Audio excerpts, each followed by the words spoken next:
Oke. Namanya minta itu.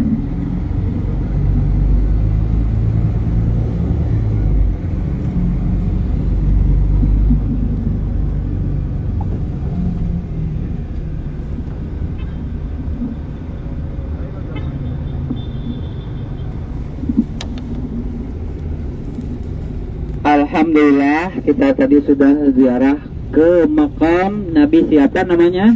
Nabi Daniel. Nabi Daniel, ya. Nanti kalau kita balik kampung, kita tetangga mereka pun juga nggak tahu, ya. Tapi kita sudah sampai, alhamdulillah, sudah ada bukti fotonya juga. Nah, ya. Begitulah keadaan makam Nabi Allah Daniel alaihissalam. Lalu akan timbul tanda tanya. Biasanya jamaah kalau lihat makam Nabi Daniel itu timbul tanda tanya. Kok makamnya dibiarkan seperti itu di bawah kaki kita turun tangga, ya kan ya? Bagi kita orang Asia, khususnya orang Indonesia, tidak sopan, ya benar ya. Nah itu ternyata memang sengaja dibikin seperti itu karena itu nyampe ke bawah kayunya itu, ya. Kenapa? Karena dulu katanya jasadnya Nabi Allah Daniel ini sempat mau dicuri oleh orang Israel. Ya, caranya mereka bagaimana menggali tanah dari bibir pantai. Nanti kita akan lihat pinggir laut, ya katanya. Nah, ini katanya seperti itu. Wallahu a'lam, ya. Makanya dilapis sampai ke bawah. Nabi Allah Daniel ini makamnya selain ada di Mesir, sekarang juga ada di Israel, ya. Kemudian Nabi Allah Daniel ini tidak banyak diceritakan, ya. Nah, kita hanya yang masyhur ceritanya adalah sewaktu-waktu Nabi Allah Daniel ini menentang seorang raja yang akan menikahi putrinya, ya. Jadi zaman dulu itu halal kawin saudara, zaman dulu, ya. Raja nikah sama anaknya atau anak nikah sama ibunya kalau zaman Fir'aun dulu. Nah, ya. Nah, di zaman itu ada zaman Nabi Allah Daniel alaihissalam ditentang ini tidak boleh katanya. Tapi rajanya tidak setuju, akhirnya menangkap Nabi Allah Daniel alaihissalam dan dimasukkan ke dalam kandang singa. Biasanya seorang raja itu kalau masukkan manusia ke dalam kandang singa berarti itu sebagai untuk makan siang atau makan malam singa, ya. Subhanallah, ketika Nabi Allah Daniel alaihissalam dimasukkan ke kandang singa, singa itu tidak memakan Nabi Allah Daniel, tidak menyerang Nabi Allah Daniel. Bahkan singa itu taat kepada Nabi Allah Daniel alaihissalam, tunduk kepada Nabi Allah Daniel. Nah, ini sesuai dengan hadis Nabi Muhammad sallallahu alaihi wasallam yang berbunyi, man Allah ata'ahu kullu syai'in. Nah, ya, siapa yang taat kepada Allah, maka Allah akan jadikan segala makhluk taat kepadanya. Nah, Bapak Ibu, ya, kalau kita benar-benar taat kepada Allah, ikhlas, taat kita itu karena Allah, ya, segala makhluk akan taat kepada kita, takut kepada kita.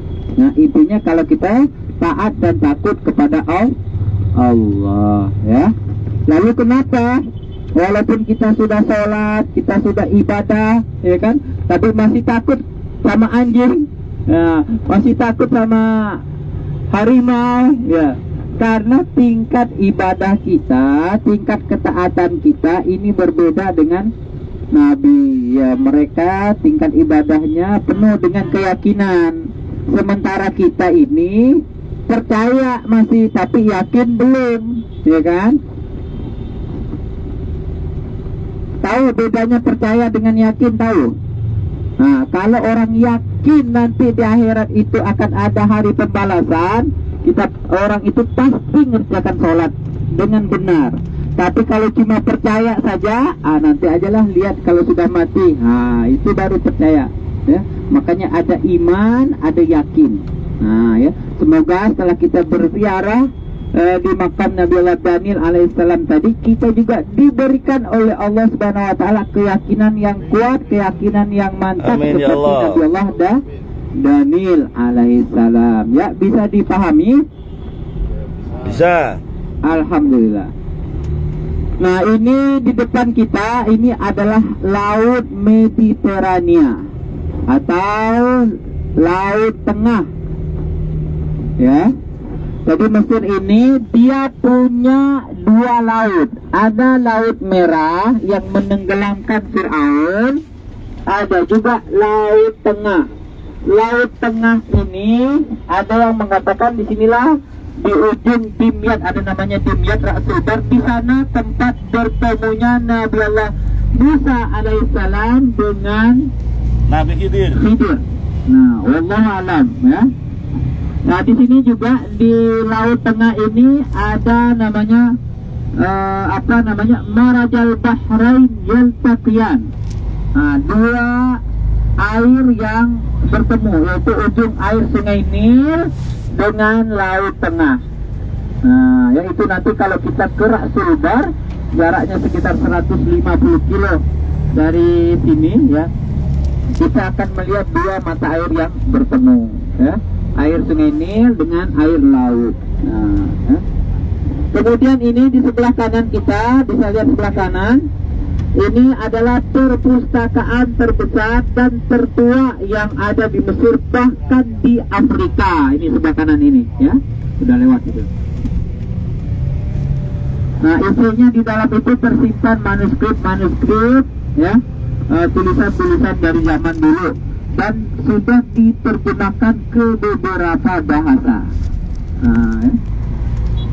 Nah, ini salah satu penyebab kota Alexandria adalah kota yang paling indah, yaitu karena kotanya ini ada di pinggir pantai, nah, pinggir laut.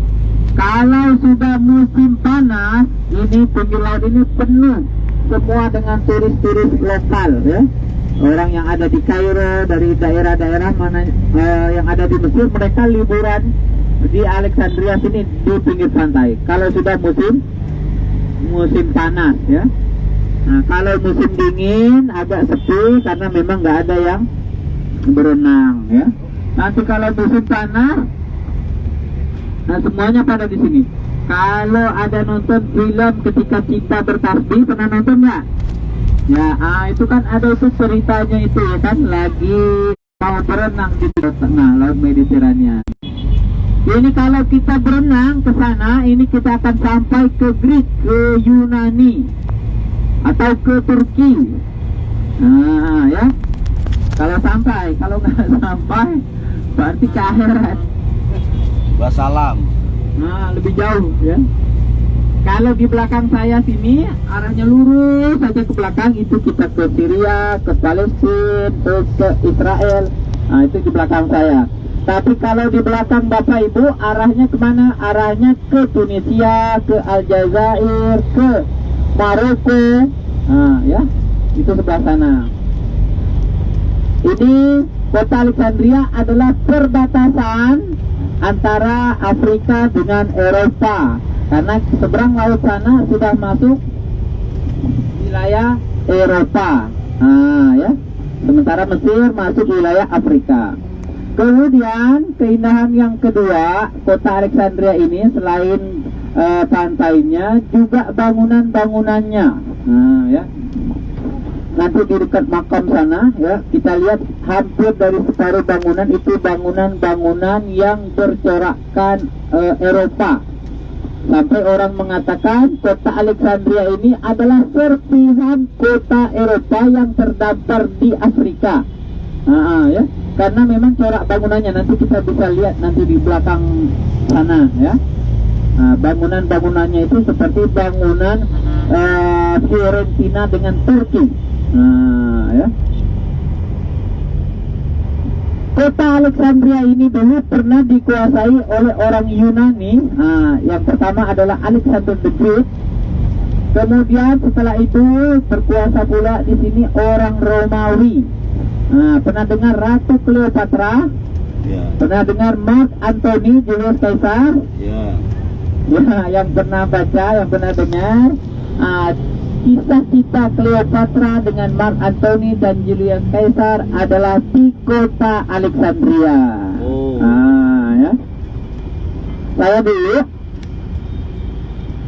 hampir ya mau menikah sama orang Mesir yang ada di Alexandria ini. Hanya saja tidak jadi batal karena syarat nikah di Mesir ini harus punya rumah. Orang Mesir tidak mau kalau kita sewa, ya harus punya rumah. Dan punya rumah, beli rumah itu harus atas nama istri. Jadi tidak heran kalau di sini ya banyak suami-suami itu kalau tengkar sama istrinya di rumah, mereka yang diusir keluar. Ya. Ya kalau di Indonesia nggak boleh ya, nggak. Tapi kalau di Mesir dia kayak gitu syaratnya kalau mau menikah, beli rumah atas nama istri. Nah ya, iya. Jadi kalau ribut yang diusir suaminya.